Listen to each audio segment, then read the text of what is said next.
चढ़ाने का भी एक तरीका होता है, समझ में आता है? सीधा बेलपत्र और उल्टा बेलपत्र समझ लेना, बहुत अच्छे से समझिएगा।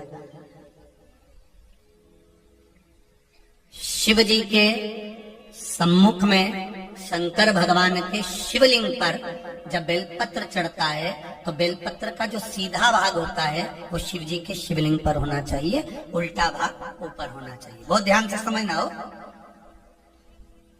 जब नंदीश्वर को बेलपत्र चढ़ाते हो, नंदी जो बाहर होता है उसको बेलपत्र चढ़ाते हो, तो नंदी को दो जगह बेलपत्र चढ़ती है, आपको ध्यान में होगा।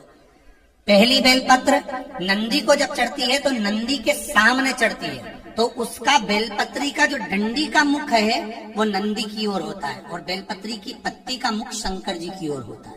समझ में आ रहा है सबको? डंडी का मुख, जैसे नंदी ऐसे बैठा है तो डंडी का मुख नंदी की ओर होगा, पत्ती का मुख शिव के, और ये सीधी की सीधी नंदी के सामने नीचे रखा जाती है, नंदी के सामने। और एक बेलपत्र जब नंदी के ऊपर चढ़ती है तो डंडी का मुख शिव जी के ऊपर होता है और इस पत्ती का मुख नंदी के सिर पर नंदी की ओर होता है। ये दोनों में बहुत अंतर है माना।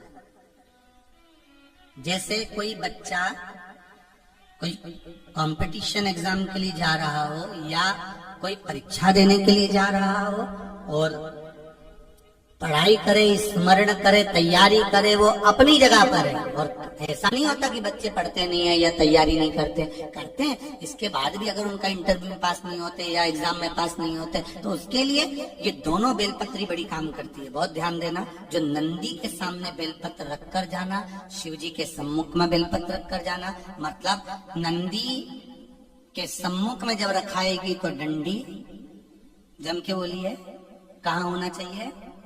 नंदी की ओर। और जब ऊपर रखाएगी तो डंडी शिव की ओर हो। ये दो बेलपत्र रखकर शिव जी का स्मरण कर कर जाए, कार्य सफलता की ओर बढ़ता है। कोई काम के लिए आप जा रहे हैं तो उसमें सफलता मिल जाती है, उसमें सफलता प्राप्त होती है। शिव जी को बेलपत्र चढ़ा रहे हो, जो चिकना